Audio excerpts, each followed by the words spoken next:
Ang grabe. Dilaw na dilaw siya, oh. Pati yung mata niya.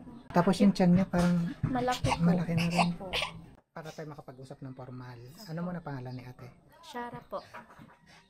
Narito ka ngayon sa Barangay Dalig. Opo. Barangay namin. Opo. Taga saan kayo talaga? Taga Aklan po. Sa... Sa Kalibo Aklan. Paano kayo napunta rito sa Batangas? Yung ano po, yung tito ng asawa ko, taga dito po. Bali dito po nakatira. So bakit, Aklan, di ba? Opo. So, Sa Manila po kami galing, tapos umuwi lang po kami dito para po makapaghanap siya ng trabaho. So from Aklan, ba't kayo napunta ng Manila? Para po ipagamot siya. Kasi doon po, sa Aklan, para, wala din po kasi doon na espesyalista para sa tiyan niya po. Tinuro kami sa Iloilo, tapos wala din. Nag-antay lang din kami ng ilang buwan, wala din doon. Hindi rin siya magagamot doon. Anong edad na niya? 10 months po. 10 months? Opo. Ay, grabe. Ilan ang anak niyo? Isa pa lang po. Mag-isa lang. Ikaw ba ilang taon na? 22 po. Si Mister?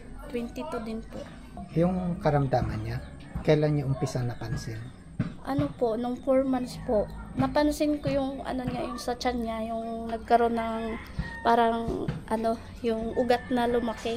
Yung tapos parang dumarami yan sa tiyan niya, tapos lumalaki din po yung tiyan. Ayun, nasugod to agad nun sa ospital kasi inubos sipon. Tapos yun nalaman na namin na may sakit siya sa atay. Nausap kami. Tapos yun, tinuro agad kami doon sa Iloilo na ospital. Ni-refer kami ng doktor sa Aklan. Pagdating din namin sa Iloilo, wala din po, hindi rin po siya nagamot doon. Nagtambay lang kami, mabot kami doon ng 1 linggo. Tapos dito rin kami sa Manila tinuro. Pagdating din namin doon sa Manila, wala din. Ayun, ginamot lang yung parang inalulong din siya ng gamot na hindi agad masira atay niya. Ganun. Ang kailangan daw talaga niya yung liver transplant po. Pumunta na yung asawa ko dun sa foundation, dun sa GMA. Sabi sa akin, tatawagan daw po kami, tapos pupuntahan. Ang problema, wala din, mabot na ng ilang linggo, wala din pa po na-update sa kanila. Ito hindi ko lang pwede ipakita sa camera eh. Pero yung tiyan ni Patricia, malaki po. sobrang laki. Opo. Kahit yung puso niya, di ba? Opo, hindi siya normal na lumabas kasi yung parang umaba yung sa puso niya. May tubig din kasi yung puso niya. Pag pinisil mo, may parang hindi siya normal na pusod lang. Yan po yung sa Hello. Papa. Ay, nandyan na si Papa. Hello, Kuya. Hello, Mare. Hello po. Si Mare dati nagpunta sa bahay, Kaya lang that time nung nagpunta ka, nasa Aklan pa sila. Ikaw yung tatay ni Patricia. Opo. Saan ka galing? Sa trabaho po. Ba't alis ka ng alis? Joke lang, Kuya. Ano po kasi nag-iipon po kami ng pang-check up ni Sky kasi kung hindi po magkakaroon ng trabaho wala po mapagkukunan ng pera na tutos-tos sa kanya. Oo nga pala, di ba galing na kayo ng hospital sa Manila? So, anong sabi ng hospital? Yun nga po. May check up siya, tapos yun, tinaano lang ulit yung gamot niya kung iniinom niya daw. Check up tuwing kailan? Next check up niya kasi 25, hindi naman 25, pare-pareho yung itong buwan? Itong buwan po. Tapos mayroon siya maintenance ng gamot. Opo. Pag sinabing check up, Kuya, saan ang check up?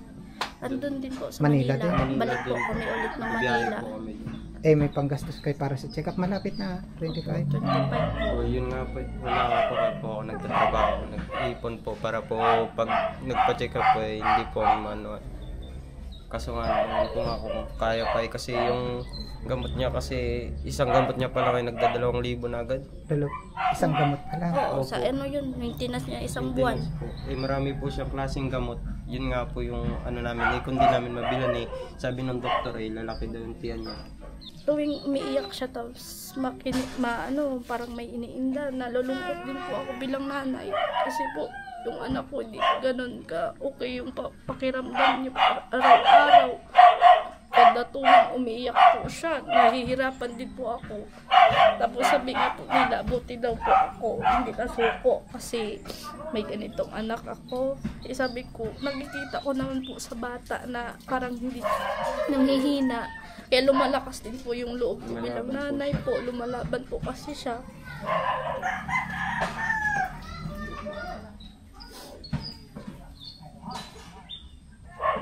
Yung ano lang namin eh, hindi kasi namin alam kung saan kami kukuha ng panggasto sa kanya papuntang ano po, papunta po sa India kasi sa India po daw siya operahan. Eh, yun nga po, hinihingi ng doktor sa amin ng milyon. Saan po namin kukuha na.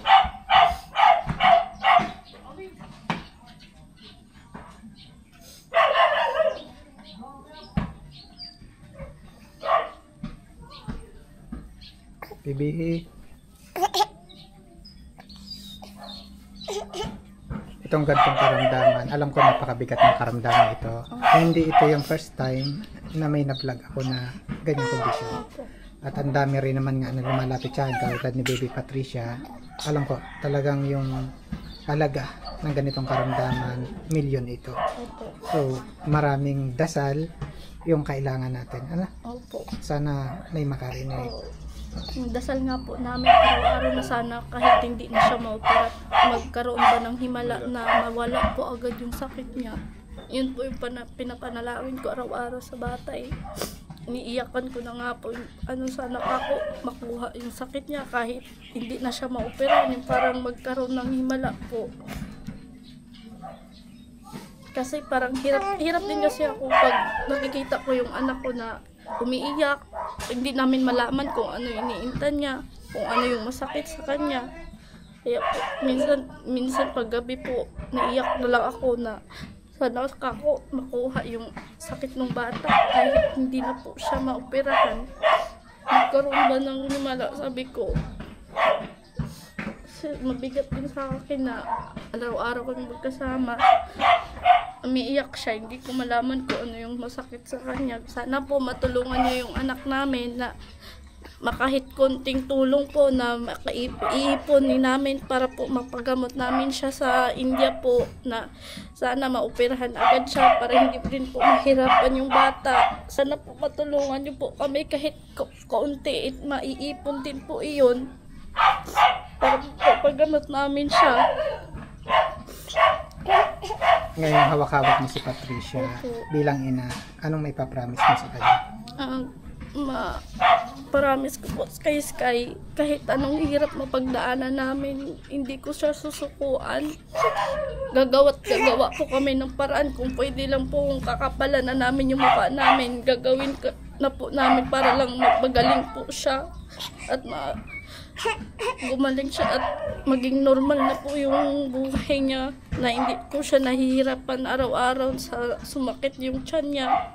Kasi yung minsan po, hindi rin maiwasan yung sa ano niya, sa pupo niya minsan, pag hindi siya nakainom ng gamot niya sa atay, nagkakaroon talaga ng dugo. Yun po yung pinapangambahan ko kasi delikado po yun eh, pag nagtapupo siya ng dugo. Yun yung pinakadelikado po. At ganun kahalaga na habang naghihintay tayo ng tulong na madala sa India, kailangan constant monitoring ng doktor. At kailangan tuloy-tuloy din yung pag-inom ng gamot. Makinig kayo ha, Baby Patricia. Kasi hindi naman talaga akong tumutulong. Ako ay daan lang ng tulong mula sa mga kababayan natin. So, tulungan niyo ako mag-pray. Ano? So, yan. Sila po ay from Aklan, tama di ba? From Aklan, napadpad dito sa nakikipagsapalaran dito po sa Batangas. Siyempre, ang main purpose para hanapan ng lunas yung karamdaman ni Patricia. So, sa mga nais po magpaabot ng tulong para kay Patricia, huwag niyong kalimutan lagyan ng isang maiksing message for Patricia para alam ko na ito ay para sa kanya. And then, bakit? Bibi! May masakit na naman sa kanya nun. Anong nararamdaman pag nakikita mong ganyan? Ang hirap. No po, mahirap po. Masakit sa dibdib. Naninikip minsan dibdib ko eh. Kasi hindi mo alam kung anong masakit sa katawan niya. Isip mo agad, sa tiyan niya agad yung iniinda niya pag umiiyak siya eh. uulitin ko ha. Opo. Pray. Kasi hindi naman ako yung tutulong. Ha? Opo. Ha, Mare? Si pare naman wala talaga na itutulong. Ako'y daan lang. No? So, Ikaw ang malaking daan para po sa mga taong may mabubuting puso na. dasal tayo. Na sana katulad ng iba na nabablog ko, ay marami rin makapansin at makatulong para kay Patricia. No? So, sa ngayon, kailangan niya is yung maintenance na gamot. At hanggat maaari, yung schedule ng check-up, hindi dapat mamimiss. Opo. Dapat makapunta kayo palagi Opo. na ospital. Opo. So, continue praying. Wala namang imposible Manalangin lang po. para kay God. Opo. Pero, for the meantime, halika nga rito kuya. Saan ka ba galing? Sa trabaho po. Patingin nga ng kamay mo. Oh, bakit namumutla din yung kamay mo? Ito mo po, puro kalyo oh. Oh, Ito po. pati binti. Ano ba trabaho mo? Sa ano po, helper po sa Sa construction? hardware Sa hardware. po. Ay, mabuti, no? Kahit pa paano, may trabaho. Inaano ko nga rin agad para kahit pang maintenance mo ng Patingin nga, ay putlang-putla, oh. Tingnan mo ito mo. Lapit ka dito, lapit ka. Namumutla yung kamay ni Papa. Gusto mo bang palitan natin ng kulay ang putla na yan? Ano bang paborito mong kulay? Wala. Wala. Hindi, tingnan na. Anong paborito mong kulay?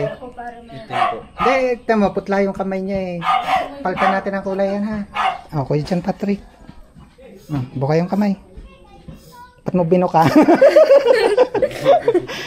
Habang tayo nagpe-pray ha. Opo. Pinatatawa ko lang kayo, no? Masakit kasing makakita ng ganito. Pero habang tayo nagpe-pray ng tulong para kay Patricia, so konting tulong para doon sa pambili ng gamot, sa maintenance at saka para doon sa check-up niya. Opo. Ay, wala. Pinabibigay ito ni God ha, para makatulong sa inyong kalagayan. Mula doon sa isa nating kababayan na ayaw na magpakilala. So, sana makatulong ito sa inyo ngayon. Ito kaya.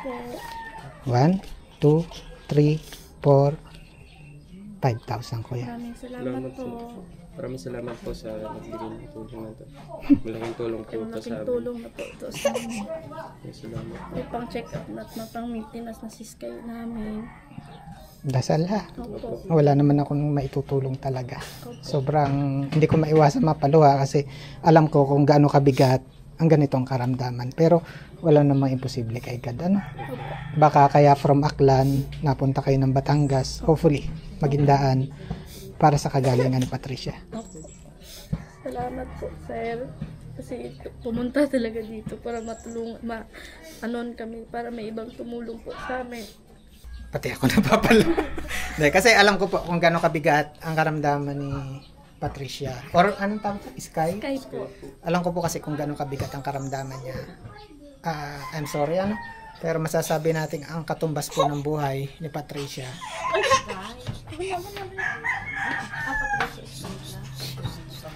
Kasi yung katumbas po ng buhay ni Patricia, masasabi nating milyon. Ganon po kabigat ang sitwasyon na pinagdaraan ngayon ni Patricia. Kaya, again, wala namang imposible pag si God ang kumilos. Kaya, tulungan niyo ako mag-pray ha. Opo. Baby!